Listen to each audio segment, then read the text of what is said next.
اور نہ ان میں اس کا کوئی حصہ ہے، نہ زمین بنانے میں یہ اللہ کے شریک ہے، نہ آسمان بنانے میں یہ اللہ کے شریک ہے، اور نہ ان میں سے کوئی اللہ کا مددگار ہے۔ اللہ کسی کا محتاج نہیں، نہ انسانوں کو پیدا کرنے میں، نہ آسمانوں کو پیدا کرنے میں، نہ سمندروں کو پیدا کرنے میں، نہ پہاڑوں کی میخوں کو زمین کے اندر گاڑنے میں۔ مالک کسی کا محتاج نہیں اور کوئی مالک کا شریک نہیں۔ تم ان کو پکار لو، تم ان کی عبادت کر لو، تم ان کے سامنے رکوع و سجود کر لو، تم ان کو خالق مالک رازق قرار دے دو، تم ان کو داتا قرار دے دو، غریب نواز و بندہ نواز قرار دے دو، لیکن یاد کر لو اللہ اپنی کتاب میں توحید کی آیات کو کھول کھول کر بیان کر رہا، شرک کی حالاتوں کو، شرک کی تاریکیوں کو ہمارے سامنے بیان کر رہا۔ وَلَا تَنْفَعُ الشَّفَاعَةُ عِنْدَهُ إِلَّا لِمَنْ أَذِنَ لَهُ۔ تم تو ان کو سب کچھ سمجھتے ہو۔ ایک کہتا ہے کہ حضرت علی، ہم نے حضرت علی کو ویسے نہیں پکڑا، حضرت علی اتنی طاقتوں والے کہ وہ جہنم کے دروازوں پہ کھڑے ہوں گے، فرشتے جہنمیوں کو لے کر آ رہے ہوں گے اور وہ اپنوں کو ان فرشتوں سے چھڑا کر جنت کے اندر داخل کر دیں گے۔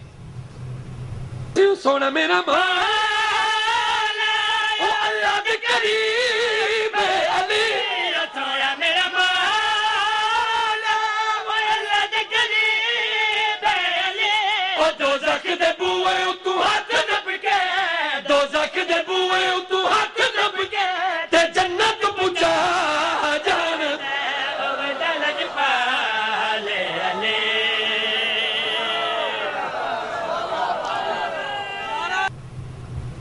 جہنم میں بھیجنے کا آرڈر اللہ کر رہا ہے، حضرت علی چھڑا رہے ہیں، بڑا کون ہے؟ انا للہ و انا الیہ راجعون۔ لیکن حقیقت اللہ کی کتاب ہمارے سامنے کیسے بیان کر رہی؟ وَلَا تَنْفَعُ الشَّفَاعَةُ عِنْدَهُ إِلَّا لِمَنْ أَذِنَ لَهُ۔ سفارش بھی اس کے پاس کچھ نفع نہیں دے سکتی سوائے ان کے جن کے لیے اللہ اجازت دے گا۔ کوئی اللہ کی اجازت کے بغیر دم نہیں مار سکتا، نہ 14 اکٹھے ہو کر کچھ کر سکتے، نہ 12 کچھ کر سکتے، نہ 4 کچھ کر سکتے۔ سفارش وہ کریں گے جن کو اللہ اجازت دے گا، ان کی کریں گے جن پر اللہ راضی ہوگا۔ یہاں شفاعت کا مکمل اختیار اللہ کا ہے۔ قرآن حکیم کی ایک آیت پہ غور کیجئے، ذَلِكُمُ اللَّهُ رَبُّكُمْ، یہ تمہارا اللہ ہے، یہ تمہارا رب ہے، یہ تمہارا پالنہار ہے، یہ تمہارا لجپال ہے، یہ تمہیں مشکلوں سے نکالنے والا ہے۔ ذالکم اللہ، یہ اللہ ہے اور وہ تمہارا رب ہے۔ لہ الملک، ساری بادشاہت اسی کی ہے، اس کے علاوہ سارے منگتے ہیں، سوالی ہے، فقیر ہے، محکوم ہے، بادشاہت صرف اللہ کی ہے۔ والذین تدعون من دونہ، اور جن کو تم اللہ کے علاوہ پکارتے ہو، ما یملکون من قطمیر، اللہ کے لیے اللہ کی کتاب کی آیات کو سنیے، اللہ کے لیے قرآن حکیم کی آوازوں کو اپنے دل میں جگہ دیجئے۔ میں آپ کو اللہ کا واسطہ دے کر عرض کرتا ہوں، اگر ہماری زبان سے آپ کو اللہ کے کتاب کی آوازیں سننے کو ملے، محمد کریم کے فرمان سننے کو ملے، تو اللہ کے لیے اس دعوت کو قبول کرو، اس دعوت کو سینے سے لگاؤ، اس دعوت کو عام کرو، اس دعوت کے علم کو لے کر کھڑے ہو جاؤ۔ اور اگر ہمارے اسٹیج سے آپ کو قرآن و حدیث سننے کو نہ ملے، اگر ہم بھی اغیار کی باتیں کریں، رب محمد کی قسم اختیار ہے آپ کو اس دعوت کو ٹھوکر مار دو۔ لیکن لوگوں، جب رب کے قرآن کی آیات ہو، محمد کریم کے فرمان ہو، اگر اس کو نہیں مانو گے، اگر اس کو تسلیم نہیں کرو گے، کیا قیامت کے دن اللہ کے دربار میں یہ بہانہ تمہارا چل جائے گا؟ ہمیں تو پتہ نہیں تھا، یہ بھی دین کی باتیں کرتا تھا، وہ بھی دین کی باتیں کرتا تھا، یہاں سے بھی دین اسلام کا نام ہوتا، وہاں سے بھی دین اسلام کا نام ہوتا، ہم کہاں جاتے؟ قرآن کھلی ہوئی کتاب، قرآن سمجھانے کے لیے وہ عظیم کتاب، قیامت کی دیواروں تک جو اس کتاب کو سینے سے لگائے، نہ اس کی کبھی دنیا برباد ہو، نہ کبھی اس کی آخرت برباد ہو۔ مالک کی آوازوں پہ غور کیجئے. ما یملکون من قطمیر، کھجور کی گٹھلی پہ جو دھاگا ہے، جو چھلکا ہے، یہ پوری دنیا اور پوری دنیا میں جو کچھ ہے وہ اس کے بھی مالک نہیں ہے، اس کا مالک بھی کھجور کی گٹھلی کے دھاگے کا مالک اللہ. اولاد دینے کا کھاتا کسی اور کے پاس ہے؟ کھجور کی گٹھلی کے چھلکے کا مالک اللہ. شفا دینا کسی اور نے ٹھیکہ لے لیا ہے؟ وہ اللہ ہے، اس کی عبادت کیجئے، اس کی عبادت میں کسی اور کو شریک نہ ٹھہرائیے. ان تدعوہم لا يسمعوا دعاءکم، ان کو پکار لو، ان کو پکار لو، ان کو آوازیں دے لو، ان کو سنا لو، یہ تمہاری پکاروں کو، دعاؤں کو، چیخوں کو نہیں سن سکتے. وَلَوْ سَمِعُوا مَا اسْتَجَابُوا لَكُمْ، بفرض محال اگر مان بھی لیا جائے کہ یہ سنتے ہیں تو یہ قیامت تک کبھی تمہیں اس کا جواب نہیں دے سکتے.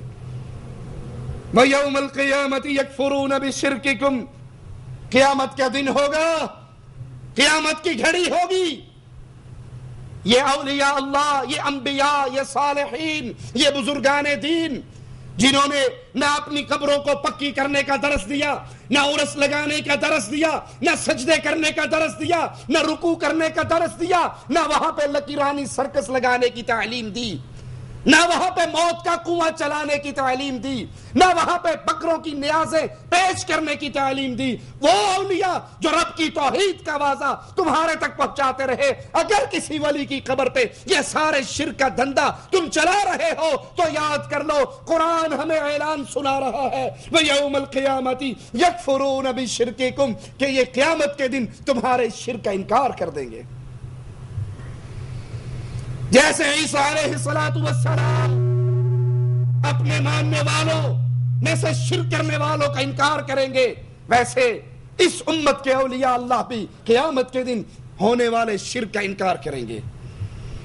قُلْ أَفَرَيْتُمْ مَا تَدْعُونَ مِن دُونِ اللَّهِ إِنْ أَرَادَنِيَ اللَّهُ بِضُرٍّ هَلْ هُنَّ كَاشِفَاتُ ضُرِّهِ.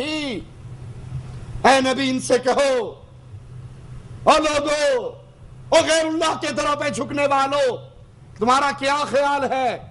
ان ارادنی اللہ بضر، اللہ مجھ پہ کوئی مصیبت اتار دے، کوئی غم اتار دے، کوئی دکھ اتار دے، میرے نبی کا بیٹا فوت ہوا، میرے نبی کی زوجہ فوت ہوئی، میرے نبی کی بیٹی فوت ہوئی، میرے نبی کا چچا حمزہ سید الشہداء شہید ہوئے، مصیبتوں اور غموں کے انبار ہیں. نبی فرما رہے، مالک کہہ رہا نبی ان سے کہو اگر اللہ کوئی مصیبت اتارنا چاہے، هل ہن کاشفات ضرہ، کوئی ہے، کوئی بابا، کوئی حضرت، کوئی شیخ، کوئی مرشد، کوئی کرنی بھرنی دھرنی والا، وہ اس آنے والی مصیبت کو ٹال دے. او ارادنی برحمت هل ہن ممسکات رحمتی، یا اللہ کوئی رحمت بھیجنا چاہے، کوئی ہے اللہ کی آئی ہوئی رحمت میں رکاوٹ بن جائے؟ قل حسبی اللہ، اے نبی کہو ان کو حسبی اللہ، مجھے میرا اللہ کافی ہے. علیہ یتوکل المتوکلون، بھروسہ کرنے والے، امیدیں لگانے والے اسی ایک اللہ پر بھروسے کرتے ہیں. ولا تدع من دون اللہ ما لا ينفعك ولا يضرك فإن فعلت فإنك إذا من الظالمين. اور اللہ کو چھوڑ کر ایسی چیز کی عبادت نہ کرنا. قرآن حکیم کی تعلیم، اللہ کے لیے، اللہ کے کلام کی آیات پہ غور کیجئے. مالک سمجھا رہا ہے، مالک اس دنیا میں ہمارے عقیدوں کی اصلاح فرما رہا ہے. اور لوگوں، اللہ کو چھوڑ کر کسی ایسی چیز کی عبادت نہ کرنا جو نہ تجھے کوئی نفع دے سکے نہ کوئی نقصان دے سکے. آج اللہ کے علاوہ جس جس کی عبادت ہو رہی، جس جس کے سامنے سجدے، رکوع، طواف، نظر، نیاز پیش کیے جا رہے، وہ نہ نفع کے مالک ہے نہ نقصان کے مالک ہے. میں غلط تو نہیں کہہ رہا؟ جائیے راؤنڈ لگا لیجئے سارے پیروں کی قبروں پر، بابوں کی قبروں پر، شیخ و حضرت و مرشد کی قبر پہ قبر پہ آنے والے چندے کے لیے لوہے کا بڑا سارا صندوق ہے.